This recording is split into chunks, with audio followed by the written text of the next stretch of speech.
അസ്സലാമു അലൈക്കും വറഹ്മത്തുള്ളാഹി. പ്രിയപ്പെട്ടവരെ, CIC വിഷയത്തിൽ സമസ്ത മുശാവറ എടുത്ത തീരുമാനത്തിൽ ബഹുമാനപ്പെട്ട ആലിക്കുട്ടി ഉസ്താദ് സെക്രട്ടറിയായി ഇരിക്കെ എടുത്ത തീരുമാനത്തിൽ ആലിക്കുട്ടി ഉസ്താദ് വഴങ്ങേണ്ടി വന്നതാണ് എന്നൊക്കെയുള്ള രീതിയിലുള്ള ചില ഫിത്നകൾ, ചില അടിസ്ഥാനരഹിതമായ പ്രസ്താവനകൾ ഉസ്താദിൻ്റെ വഫാത്തിന് ശേഷം പുറപ്പെട്ടുകൊണ്ടിരിക്കുകയാണ്. എന്താണ് ചില ആളുകൾ ഉദ്ദേശിക്കുന്നത് എന്ന് ഒന്നും പിടുത്തം കിട്ടുന്നില്ല.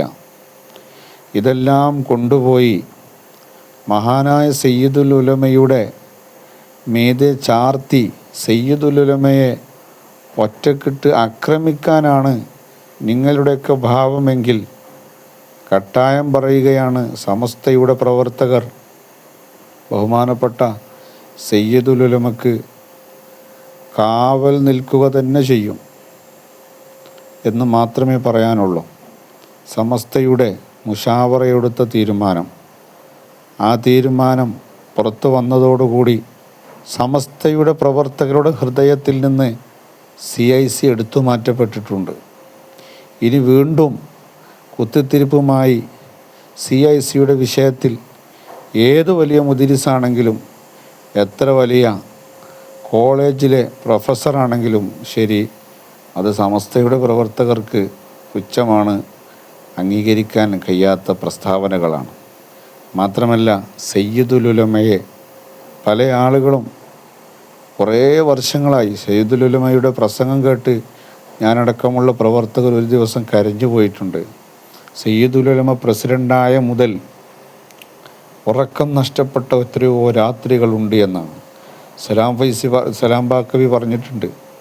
ഓരോ രാത്രികളിലും സയ്യിദുൽ ഉലമക്ക് നഷ്ടപ്പെടുന്ന ഉറക്ക് നിങ്ങളുടെയൊക്കെയുള്ള കുത്തിത്തിരിപ്പ് കാരണമാണ്. സമസ്തയിൽ വന്നുകൊണ്ട് നിങ്ങൾ കളിച്ചാൽ ഇത്രയും കാലം കണ്ടതുപോലെ അത് നിങ്ങളുടെ ആഖിബത്ത് നഷ്ടപ്പെടുന്നതാണ്. മാത്രമല്ല, പട്ടിക്കാട് ജാമിയ നൂരിയ എന്ന ആ മഹത്തായ സ്ഥാപനത്തിൻ്റെ വഖഫ് സ്വത്തുകൾ ബാക്കിയാകുന്ന രൂപത്തിൽ, കുട്ടികളൊന്നും അവിടേക്ക് വരാത്ത രൂപത്തിൽ ഈ പ്രസ്ഥാനത്തെ ആക്രമിക്കരുത് എന്ന് ചെറിയൊരു സൂചന കൊടുക്കുകയാണ്. കുട്ടികൾക്ക് ആ കോളേജ് എന്ന് പറയുന്നത് ആവേശമാണ്.